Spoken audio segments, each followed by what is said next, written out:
Ok, ya envié, ahí tenemos 10 minutitos. Le envié a las 9:11, sí. Ya 9:21 empezamos con la clase, ¿ok? O apenas termines me avisas, ¿va? Ok, está bien.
Ya le envié.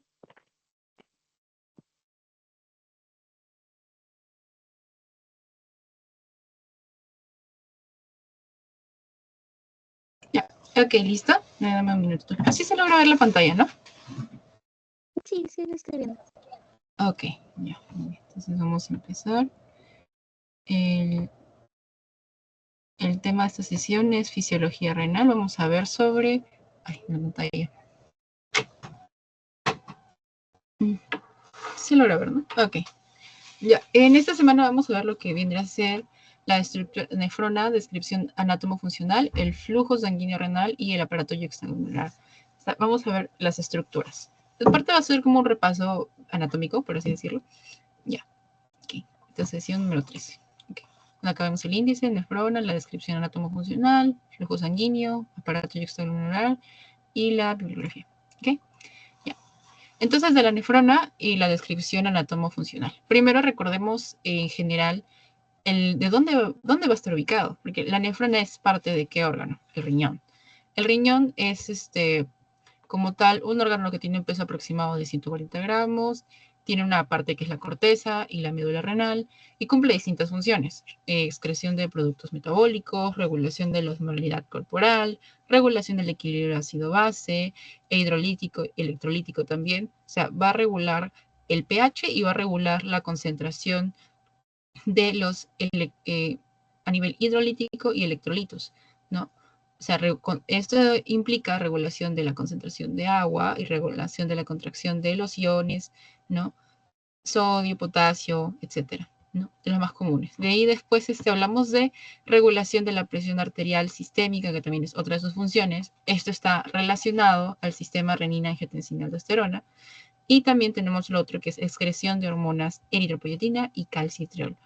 Eritropoyetina para estimulación de la producción de glóbulos rojos y calcitriol también relacionado a la producción de calcio, ¿no? A la regulación de las concentraciones de calcio, ¿no? Entonces, todas estas funciones son las que están relacionadas con el riñón. Y ahora, ¿por qué recordarlo? Porque justamente quien va a hacer la estructura funcional y unidad como tal del riñón es la nefrona. O sea, en la nefrona es encargada de muchos de estos procesos de regulación, ¿no? Vamos a ver que tenemos en 1.000.000 en cada uno de nuestros riñones, pero la población de nefronas como tal puede ir decreciendo con la edad. Se estima que alrededor de los 40 años empieza la pérdida de la población de nefronas, por lo cual se pierde un 10% de la población total por año. O sea, se pierde alrededor, o sea, de los 8.000 a 800.000, perdón, 800.000 a 1.000.000 que tenemos por año, vamos a perder ese 10%, ¿no? Ya, por ejemplo, conservas 1.000.000 de nefromas para los 40 años, cuando tengas 41 vas a perder el 10% de eso, y al año siguiente el 10% de lo que perdiste cuando tenías 41, y así sucesivamente. Y eso también justamente es parte del envejecimiento, que también cuando una persona llegue a 60, 70 años, lo predisponga más a tener complicaciones renales, porque justamente no va a tener la misma población de nefronas que tenía en su juventud. Ahora, por cuestiones de la estructura, vamos a ver que tenemos nefronas que son distintas. Tenemos las nefronas que están en la corteza externa, que son las corticales, y las nefronas que están en la médula, que son las yuxtaglomerulares. ¿Ok? Vemos también que hay una estructura como tal. Vamos a ver lo que es el corpúsculo de Malpighi, el glomérulo, y después vemos el sistema tubular, que vendría a ser el túbulo proximal, el asa de Henle, el asa de Henle descendente y ascendente, el túbulo distal y el túbulo colector y medular. ¿Ok? Ya. Ahora, ¿qué más vamos a ver? Ya. Hasta acá sí se está entendiendo claro, ¿no? Sí. Ya, listo. Ya. Bueno, y aquí ya vemos una característica, ¿no? Aquí entendemos por qué razón vamos a tener las distintas. Las nefronas que están en la corteza externa, o sea, las corticales, y las nefronas yuxtaglomerulares. Una diferencia bastante es justamente, ¿por qué es esto? Es por las posiciones y la ubicación. El otro también es por la cantidad de irrigación que reciben. Si vemos aquí, las nefronas que se encuentran en la corteza tienen un mayor flujo sanguíneo. Vamos a ver que el 90% del flujo sanguíneo está dirigido a la corteza y solamente el 10% está aquí, en la médula, ¿no? Entonces, como una extrapolación de esto, diríamos que ¿quiénes están más riesgos de sufrir isquemia? ¿Las de la corteza o las que están en la médula? Bueno, en este caso serían las que están en la médula. ¿Por qué? Porque tienen menos flujo sanguíneo. Por lo tanto, es más fácil que puedan perder el aporte de sangre. Ya, la otra característica anatómica vendría a ser en las nefronas yuxtaglomerulares, las arteriolas eferentes son más largas, como podemos ver acá. Ya, son más largas. Y después hay una división en varios capilares, ¿no?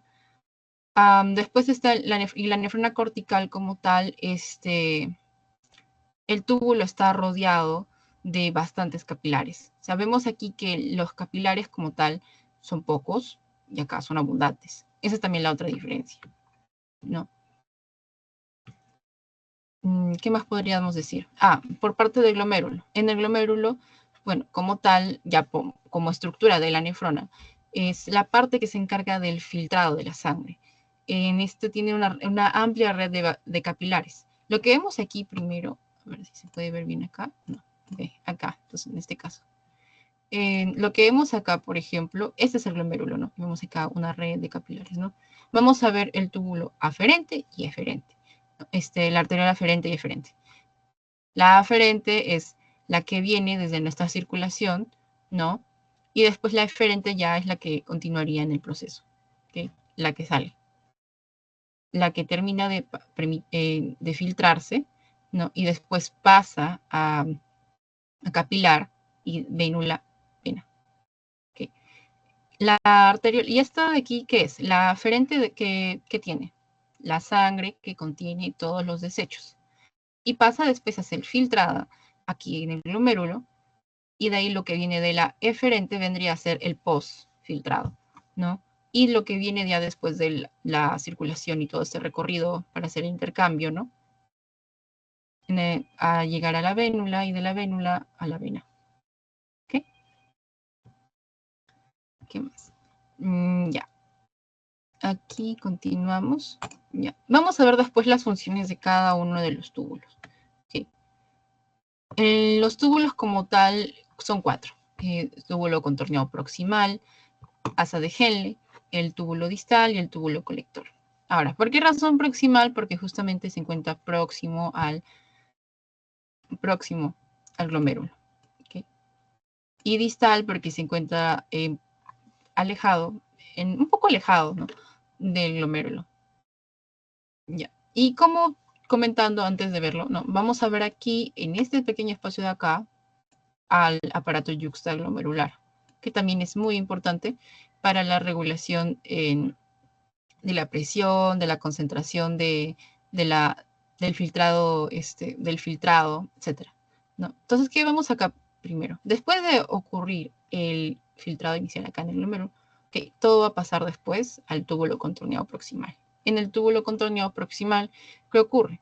Como tal, la reabsorción de agua, aminoácidos, glucosa, los iones que mencionamos en un inicio, que forman parte de la regulación electrolítica, vamos a ver que son reabsorbidos aquí en un 65%, principalmente el sodio, cloro, bicarbonato, potasio, ¿no? Pero quienes son reabsorbidos casi al 100% van a ser el agua, aminoácidos y glucosa. Esto también es importante. ¿Por qué? Porque si nosotros vemos una alteración aquí, cuando un paciente tenga una pérdida de aminoácidos o glucosa en la orina, quiere decir que hay un problema acá o acá, en el mismo glomérulo. Okay, porque esto no debería pasar, no debería quedarse en la orina. Si hay una alteración en la reabsorción, quiere decir que hay un problema en el filtrado, ¿no? ¿Qué más? Después tenemos el asa de Henle, ¿no? Que es donde continuamos en el proceso. Aquí va a ocurrir el control del volumen urinario y de los líquidos corporales. Aquí está el mecanismo de contracorriente. O sea, aquí es donde vamos a regular principalmente el volumen de cuánto vamos a orinar, ¿no? ¿Y por qué se dice de contracorriente? Porque va a ir en la dirección opuesta a la reabsorción. Vamos a tener asa ascendente y la asa descendente. El asa ascendente, por una parte, es permeable al agua y la asa descendente es impermeable al agua. Okay. ¿Qué más? Vamos a ver en el asa descendente, que es impermeable al agua como tal, solo va a absorber solutos. ¿Qué quiere decir solutos? Que va a ser, por ejemplo, tales como sodio, cloro, etcétera, ¿no? Después vemos aquí lo que vendría a ser el túbulo contorneado distal. Ya en el túbulo contorneado distal vamos a ver la reabsorción de sodio y vamos a ver justamente aquí la regulación de la acidificación de la orina. En la primera parte vamos a encontrar una parte del aparato yuxtaglomerular que vendría a ser la mácula densa. Y en la segunda parte vamos a ver lo que vendría a ser el llamado segmento diluyente. Diluyente, ¿por qué? Por sodio, potasio y cloro. Okay. Cuando hablamos de diluir, quiere decir que vamos a disminuir la concentración de una solución, ¿no? Recuerda que hay un soluto y un solvente. Entonces, si en la solución tú aumentas la concentración o del solvente, que vendría a ser en este caso, digámoslo así, el agua, por ejemplo, quiere decir que vas a diluir la concentración. Entonces, en esta parte justamente aquí se diluye la orina, ¿no? ¿Qué más? Después vamos a ver el túbulo colector. En el túbulo colector es donde principalmente se reabsorbe sodio y agua y se secreta o excreta potasio. ¿Okay? van a haber otras células que, o sea, eso ocurre en las células principales, porque hay dos tipos de células. En la primera parte, las células principales, y después en las células intercaladas, donde se hace la reabsorción de potasio, de bicarbonato y secretación, y secretan los iones, los protones. Aquí justamente también, ¿quién actúa? La ADH, por la reabsorción de agua. ¿Ok? Más o menos se necesitan de 8 a 10 conductos colectores para poder formar un tubo colector total. O sea, esos túbulos que se encuentran en su mayoría en la corteza, túbulos corticales, no van a formar después un túbulo grande, uno solo. Que se van a oír, es como chiquitos acá, varios, y van a confluir, porque acá como puedes ver en la imagen, no vas a ver que hay como unas pequeñas ramitas, ¿no? Entonces, digamos que acá hay uno, acá hay otro que está viniendo de la nefrona del costado, otro que viene de la otra nefrona del costado y así, hasta formar todo un túbulo colector, ¿no? ¿Qué más? Okay. ¿Y por qué razón es importante la acción de la ADH o vasopresina? Porque justamente esto permite la reabsorción final de agua en este conducto para poder concentrar la orina. Recordemos que si hay una reabsorción inadecuada de agua, quiere decir que vamos a perder líquidos al orinar. Y eso también conlleva a la sensación de sed. Eso es parte también de la estimulación del eje hipotalámico, ¿no? De la sed, ¿no? Entonces, si hay una secreción inadecuada de ADH, va a haber una reabsorción inadecuada de agua. También recordemos eso. Entonces, si vemos, como vemos hasta el momento, en la nefrona como tal, no están involucrados solamente un proceso, sino varios procesos a la vez que tienen efectos a nivel sistémico en distintos niveles. Regulación de la presión, control del volumen corporal, regulación también de la sed, de la concentración de los líquidos corporales. Entonces, todo esto ocurre, se regula en este proceso, en este recorrido, ¿no? En distintos segmentos con distintas funciones. Ahí hay que recordar justamente eso, ¿no? ¿Qué más? Ya. Y eso de lo que hemos mencionado está relacionado con el flujo sanguíneo renal, porque justamente al tener tanta relevancia va a tener también un determinante para qué, ¿no? Recordemos que el flujo sanguíneo renal vendría a ser lo que es la sangre, el gasto cardíaco que va a recibir. ¿Cuánta sangre va a recibir? Alrededor del 22% del gasto cardíaco, ¿no? ¿Y por qué razón? Porque justamente el riñón tiene una alta demanda de oxígeno debido a la reabsorción de sodio. ¿Por qué el sodio? Porque justamente es uno de los iones que tiene unas funciones a nivel celular en distintas actividades. Lo vamos a ver para el intercambio para el potencial de acción, a nivel neuronal, a nivel cardíaco. Si te das cuenta de todas las funciones que están relacionadas al sodio, por esa razón el flujo sanguíneo renal es tan alto, tiene una gran carga de trabajo. Y eso quiere decir que también vamos a tener que manejar distintas presiones. Hay una presión en los capilares del glomérulo, que justamente es de 60 milímetros de mercurio, y también hay una presión hidrostática que en los capilares que vendría a ser de 13 milímetros de mercurio. Y aquí vamos a ver más o menos la red arterial, ¿no? Arteria renal, de ahí arterias interlobulares o radiales, después vienen las arterias aferentes, los capilares glomerulares y de ahí los capilares peritubulares. Así va, ¿no? Entonces, ¿y cómo nosotros determinamos el flujo sanguíneo renal? Van a haber distintos mecanismos, ¿no? Mediante el sistema nervioso simpático, que vendría a ser uno de la respuesta de mayor potencia, y las catecolaminas circulantes. Estos actúan a través de los receptores alfa-1. Después tenemos la angiotensina 2, que justamente viene del sistema renina-angiotensina-aldosterona, ¿no? Que actúa como vasoconstrictor de las arteriolas aferentes y eferentes, pero donde tiene más efecto es en la arteriola eferente. ¿Ya? En la respuesta simpática vamos a ver que esto genera vasoconstricción como tal, por activación de los receptores alfa-1 en las arteriolas aferentes. La respuesta simpática es positiva y muy fuerte. Por lo tanto, esto regula bastante el flujo renal, ¿no? El flujo sanguíneo renal. Y también afecta la tasa de filtrado glomerular, ¿ok? Porque va a haber una vasoconstricción de las arteriolas aferentes. Ya. También para calcular el flujo sanguíneo renal podemos hacer esto. La presión de la arteria renal menos la presión de la vena renal sobre la resistencia vascular renal total. Ese es el cálculo que se debe hacer, ¿no? Ahora, por otra parte, la angiotensina como tal es vasoconstrictor, de nuevo, eferentes y aferentes, ¿no? Pero sobre todo más potente en las eferentes. ¿Ya? Después vemos aquí otros importantes como el péptido natriurético auricular, el PNA, que en este caso es un dilatador de las arteriolas aferentes y constrictor de las arteriolas eferentes. La dopamina, que a concentraciones bajas dilata las arteriolas.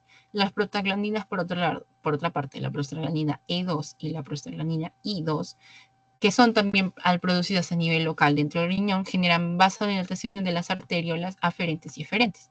El óxido nítrico también está producido en las células endoteliales del riñón, tiene dilatación de las arteriolas y tiene un efecto protector contra respuesta simpática. ¿Por qué? Porque en algún momento, en una situación de riesgo, la respuesta simpática puede ser mayor, puede ser excesiva, y entonces, para evitar que eso también daña al mismo riñón, el óxido nítrico está ahí para poder ayudar, para poder proteger como tal de esta respuesta excesiva, ¿no? Ya. Entonces, todo esto permite un cambio en la resistencia de las arteriolas. Y este cambio en las resistencias de las arteriolas, ¿por qué es necesario? Para cambiar el flujo sanguíneo. ¿Y el flujo sanguíneo en qué influye? En la tasa de filtrado glomerular. ¿Por qué? Porque vas a filtrar más o menos sangre para generar más o menos orina. Y a su vez, eso también va a regular el flujo, el volumen, cuánto vas a orinar, si es que hay una hemorragia o, por ejemplo, si es que estamos en una situación en la cual hay una deshidratación, etc. Entonces, todos estos mecanismos interactúan para poder generar este cambio de la resistencia de las arteriolas y para ver cuál es el flujo que se puede manejar, ¿no? Ahora, bueno, acá de manera resumida podemos ver más o menos los efectos de cada uno, ¿no? Otras hormonas también. Estas son de autocuidado propias del riñón. Noradrenalina, efectos sobre la tasa de filtrado, adrenalina, endotelina, angiotensina 2, óxido nítrico, prostaglandinas. Aquí también lo puedes ver de manera resumida, ¿no? ¿Qué más? De ahí tenemos, por ejemplo, la separación, ¿no? Vasoconstrictores, los nervios simpáticos, la angiotensina 2, la endotelina, vasoconstrictores. Vasodilatadores, PGI2,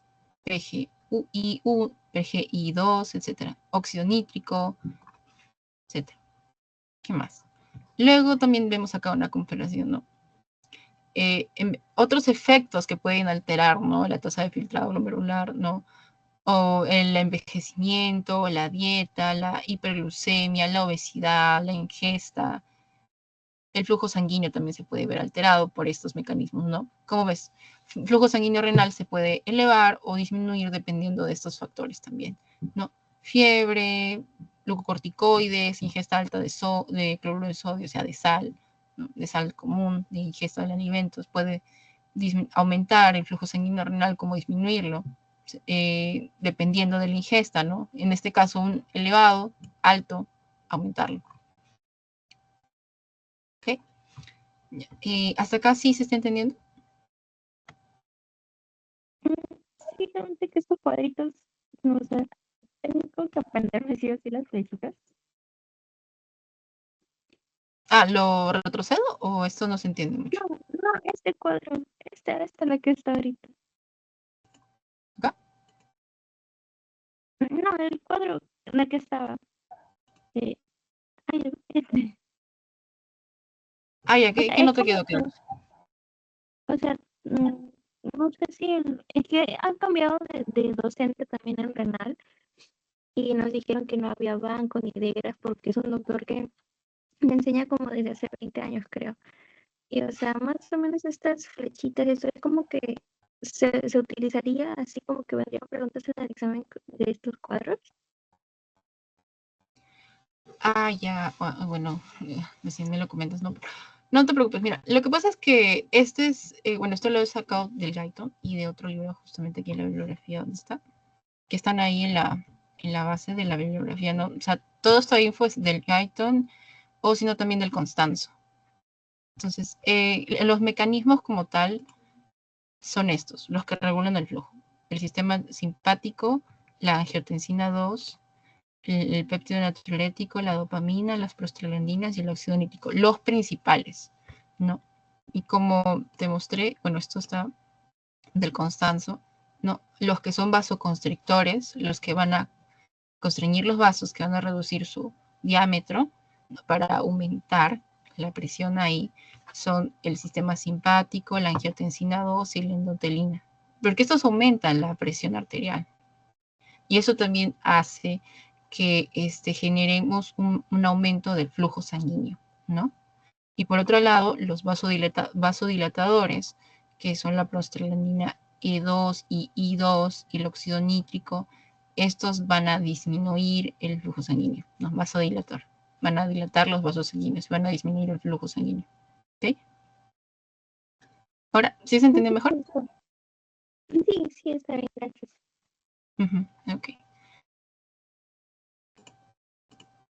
¿Qué más? Y bueno, estas son las comparaciones, ¿no? Como para revisarlo acá. ¿Qué otras cosas podrían alterar el flujo sanguíneo renal si yo no hablara de estas hormonas, ¿no? O o el sistema nervioso simpático? Del propio paciente, obesidad, si el paciente es obeso, si el paciente tiene un alto consumo de sodio, si el paciente tiene niveles elevados de glucosa, o sea, hiperglucemias, puede ser un paciente diabético, hipertenso, etcétera, ¿no? O una dieta rica en proteínas, tal vez un paciente que tiene alta actividad física, alta demanda, entonces también entrena bastante, consume bastante suplementos, etcétera, proteicos, un flujo sanguíneo renal aumentado, por ejemplo, ¿no? Lo cual, ¿qué podría disminuirlo? Envejecimiento, ¿qué más podría disminuirlo? Bueno, sobre todo el envejecimiento. Ahora, alteraciones del flujo, del filtrado glomerular, eso de acá, filtrado del glomérulo, que quiere decir cómo va a actuar para poder filtrar la sangre y generar la orina, ¿no? Envejecimiento también lo disminuye, aumentaría la dieta alta en proteínas, acá, o sea, guita de lo que indica acá. Si ves las características, no varía mucho, ¿no? La diferencia, pero sobre todo es por la estimulación, ¿no? Porque justamente, ¿cómo interpretarlo, no? Obesidad, alta reserva de energía, aumento de las reservas, estrechez de las arterias debido a la formación de placas, ¿no? La hiperglucemia, también altas concentraciones de glucosa en sangre, ¿no? Después tenemos la ingesta de sodio, alta elevada de sodio. Si una persona tiene una dieta de consumo alto en sodio, eso también estimula el aumento de la presión arterial y esto eleva el flujo sanguíneo, ¿no? ¿Qué más? Glucocorticoides, que también por tratamiento pueden ser personas que lleven tratamiento con glucocorticoides, ¿no? Eleva también eso. O sea, como considerarlo para entenderlo a más detalle, ¿no? ¿Qué más? El óxido nítrico como factor protector ante situaciones de respuestas excesivas, ¿no? Ante el estrés. Por ejemplo, no sé, el sistema nervioso simpático. Hay una hemorragia. Entonces, para conservar al riñón, porque recuerda que es uno de los órganos que tiene un abundante gasto cardíaco, ¿no? Un gran gasto cardíaco y que cumple muchas funciones. Para proteger el riñón, aumentas la presión arterial a los riñones. Pero esta presión también puede ser muy elevada ante una pérdida de sangre. Entonces, el óxido nítrico en esa zona también ayuda a reducir la presión para poder, o sea, vasodilata, para poder seguir haciendo las funciones, para seguir trabajando el riñón, pero sin que el daño sea mayor. O sea, que el daño ya no sea tan catastrófico para el riñón de lo que ya es. Porque incluso, como la presión es muy alta, también incluso puede haber un daño por esa presión elevada. Puede haber un daño material ahí. No, ¿qué más? Ya. Okay. Y bueno, también para completarlo, lo que vendríamos a hablar del aparato yuxtaglomerular. Ahora, el aparato yuxtaglomerular, que justamente es esto, estas dos estructuras principalmente, las células yuxtaglomerulares y la mácula densa. Bueno, y también ya aquí vemos las células yuxtaglomerulares, que si ven, estas son estas células chiquititas que están acá, rodeando a quienes, las arteriolas eferentes y aferentes, ¿no? Si te das cuenta, vemos aquí, justamente quién está acá, el glomérulo. El glomérulo. Y aquí vemos el inicio del sistema de túbulo, ¿no? Pero aquí también vemos otro, el túbulo distal. Y aquí, por acá ya debe estar apareciendo el túbulo proximal, ¿no? ¿Por qué? Porque en realidad esta es la vista para que lo podamos entender. ¿Y cómo es la ubicación real? Más o menos así. ¿Ves? Aquí está tu glomérulo, acá está tu contorneo proximal, y por aquí está el distal. ¿Ves? Ahí ven. Ven aquí, perdón. Ya, mira, este es el glomérulo, ¿no? Aquí está el contorneo proximal y aquí está el distal. Y justamente aquí, en este punto de acá, voy a ponerlo de amarillo, es donde está nuestro aparato yuxtaglomerular. Ahora, la otra parte es, las células yuxtaglomerulares, por lo cual recibe este nombre, ¿no? Se encuentran acá justamente rodeando estas arteriolas, la aferente y la eferente, ¿no? ¿Y quién más está acá? La mácula densa. La mácula densa son este grupo de células que están al costado del túbulo distal, sobre acá. Sí, esto es como, si lo ves, es como un triangulito aquí, ¿no? Que sensa o hace una retroalimentación del flujo del filtrado glomerular y del flujo sanguíneo. ¿Ya? Ahora, ¿por qué son tan importantes? Porque justamente van a estar relacionados aquí al sistema renina, angiotensina, aldosterona, a la retroalimentación de este flujo sanguíneo y al filtrado glomerular. ¿Qué más? Ya. ¿Por qué? Porque van a haber dos mecanismos de retroalimentación. La retroalimentación arteriolar aferente y la retroalimentación arteriolar eferente. ¿Okay? ¿Qué ocurre? La mácula densa sensa los cambios de sodio y cloro que llegan al túbulo distal, ¿no? Y en este proceso de formaciones del filtrado glomerular se encuentra también, puede tanto reducido o aumentado. En este caso, si vamos a verlo reducido, ¿no? Para entenderlo, por ejemplo, se encuentra reducido. Y esto es debido al flujo del asa de Henle. El asa de Henle, como te mencioné, tiene el sistema del volumen sanguíneo, es el que regula el volumen de la orina, ¿no? Y por lo cual ve que hay una reducción de la concentración de sodio al momento de llegar a este punto, ¿no? Entonces, la mácula densa emite dos respuestas. Vamos a verlo más aquí. La mácula densa va a emitir dos respuestas, en las cuales va a haber una disminución, va a haber una, se va a censar una disminución del flujo sanguíneo en las arterias aferentes, ¿no? Por lo cual también se va a estimular una respuesta del glomérulo para poder, no, una respuesta para poder normalizar el flujo sanguíneo. O sea, ¿cómo describirlo aquí? Este es el aparato yuxtaglomerular, ¿no? Vemos aquí las arteriolas, mácula densa, ¿no? Todo esto de acá. Ok, y aquí estamos en el túbulo distal. Y va a percibir dos cosas. Uno, que hay poca sal, poco sodio. Y otro, eso va a ser en el túbulo, a nivel del túbulo. Y otro, que aquí a nivel de la arteriola deferente va a percibir que hay una disminución del flujo sanguíneo. Eso es lo que va a percibir. ¿No? ¿Y por qué razón aquí hay poco sodio?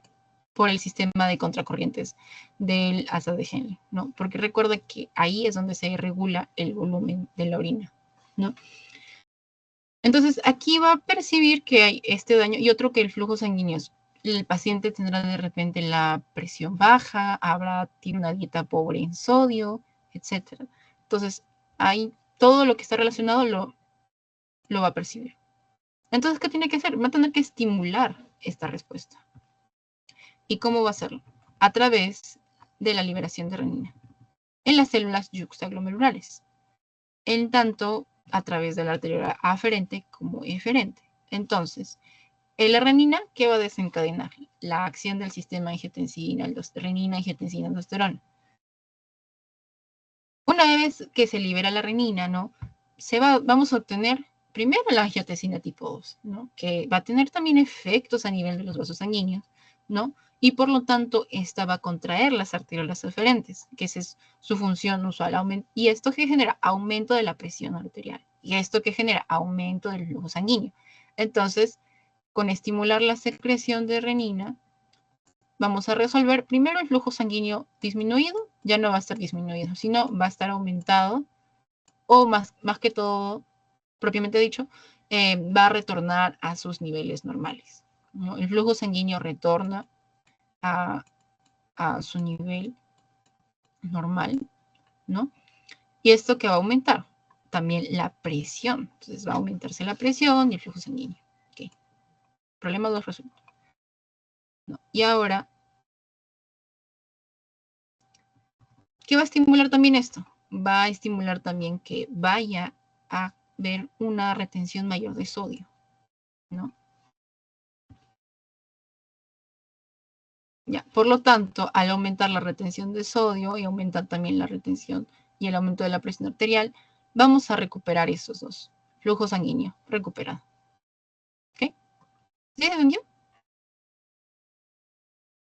Sí, más o menos, pero sí. Ay, no hay problema. O sea, ¿qué parte no te quedó claro? Es que, o sea, todavía renal no le he sacado bien, pero, o sea, creo que mejor yo tengo que repasar aparte con dibujo, porque se me queda mejor así. Ah, claro, no hay problema. Mira, como tal, si te estás fijando, es la integración aquí de un sistema que generalmente como llamo, lo has visto en cardio, o sea, lo hemos visto en cardio, ¿no? Entonces, este es como un repasar, ¿no? De esta integración. O sea, si vemos aquí de nuevo, el censo de la presión arterial acá, justamente, del flujo sanguíneo de aquí. ¿Por qué? Porque la sangre está pasando por acá. La sangre viene por acá, ¿no? Y aquí las células yuxtaglomerares justamente están adheridas aquí, no están sobre los vasos sanguíneos. En las paredes de las arterias para ser más claros. Entonces, ¿qué pasa? Aquí va a censar la presión, el flujo sanguíneo, etc. Y eso va a emitir una señal. Y lo otro, pues que la mácula densa aquí va a censar que justamente acá no hay suficiente sodio. No se está reteniendo suficiente sodio. Porque recuerda que justamente, ¿qué hace el túbulo distal? Reabsorción de sodio y acidificación de la orina. Okay. Ya la reabsorción del sodio restante, porque recuerda que en el túbulo proximal se absorbió más del 65% y ya en este proceso se reabsorbe de nuevo una parte. Pero la mácula densa sensa que no hay el suficiente sodio para reabsorber, o sea, se está reabsorbiendo poco sodio y es porque ¿por qué tengo tan poco sodio? Porque tengo un flujo reducido de sangre, ¿no? Porque si yo tuviera mi flujo normal de sangre, tendría mi nivel esperado de sodio, las concentraciones de sodio esperadas, ¿no? Entonces, va a estimular la secreción de renina para poder aumentar el flujo sanguíneo y hacer una reabsorción apropiada de sodio y necesaria para cubrir nuestras demandas, porque la idea es no perder todos estos electrolitos para poder conservar el equilibrio entre los espacios, ¿no? Entre los espacios de intracelular y extracelular, ¿no? Y también que se cumplan las actividades normales. Porque a las finales lo que va a quedar en la orina van a ser los desechos como tal. Lo que ya no necesitamos en el cuerpo, que vendría a ser el amoníaco, etcétera. Todos los desechos relacionados, hidrogeniones sobre todo, ¿no? Ay, perdón. Creo que así se entendía mejor, ¿no? Sí, ya lo entendí mejor. Gracias. Ya.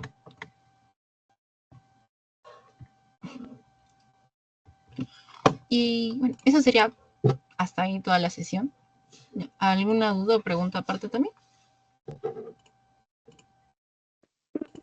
Sí, ha sido un tiempo también un poco, como le dije, un poco complejo, pero igual sé que lo tengo que repasar después. Más bien, yo el día de mañana no voy a poder asistir a la clase y no sé si, o sea, de los que graban las clases, ¿lo suben ahí mismo a YouTube o se demoran un poco? Eso sí, no sé. Ah, claro, entiendo. Ya, eso después entonces, ya me lo mandas para poder, en este caso, tu justificación, algo, ¿no? Para conversarlo con los demás, asesores. ¿Sí? No te preocupes. Ay, sí, porque justo, sí, voy a acompañar a mi abuelita que le pongan por vía un medicamento que está con Ah, bueno, claro, está te en entiendo. proceso médico, sí. Ujú. Sí, claro, no te preocupes. Justamente se está grabando esto, entonces sí, no hay problema. Ya, voy a pasarte en todo caso ahorita el post-test. Ok, voy a pasar el post-test al chat. Dame un segundito.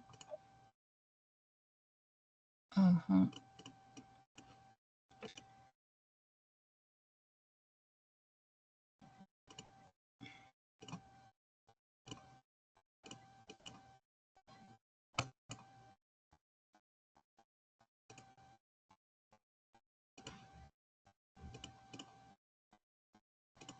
Ya.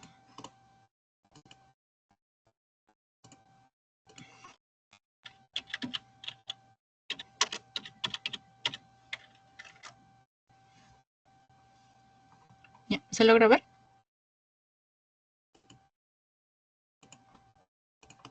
No, todavía no llega. Ya lo mandé Ah, también. sí.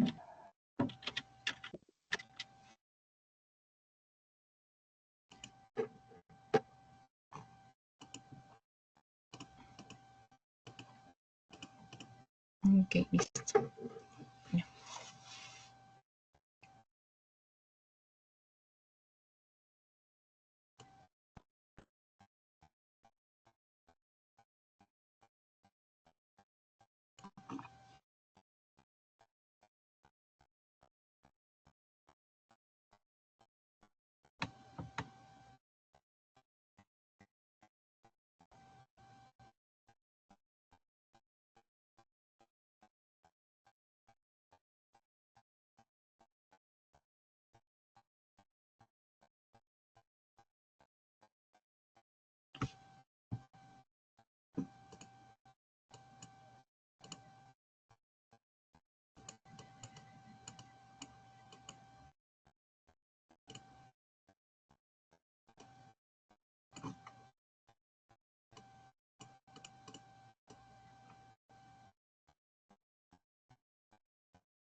Ya la mandé. Entonces, mañana te puedo mandar el justificante a ti.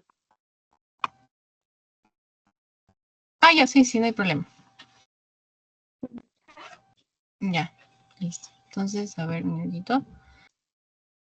Ya, para resolver esto, voy a compartir la pantalla del post-test.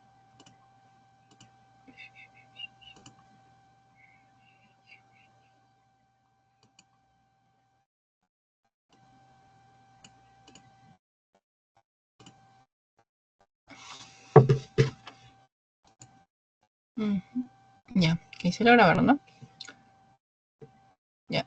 Bueno, la primera pregunta en relación a qué estructura anatómica de la nefrona es responsable de reabsorber la mayor cantidad de sodio filtrada. Bueno, de acá justamente hablamos del túbulo proximal. Las de O'Shane, el túbulo colector, los otros no. Sino que más que todo por la mayor cantidad. Recordar que el sodio y los otros iones casi al 65% y el agua casi al 100%, ¿no? ¿Cuál de los siguientes factores aumenta la tasa de filtrado glomerular? En la vasodilatación de la arteriola eferente, no. El aumento de la presión hidrostática en los capilares glomerulares, sí, no. Porque a mayor presión también aumenta el flujo.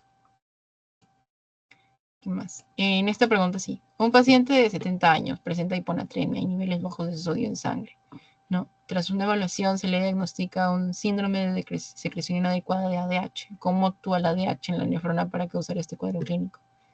Como vemos, la vasopresina, ¿no? Estimula la reabsorción de potasio en el túbulo distal, no.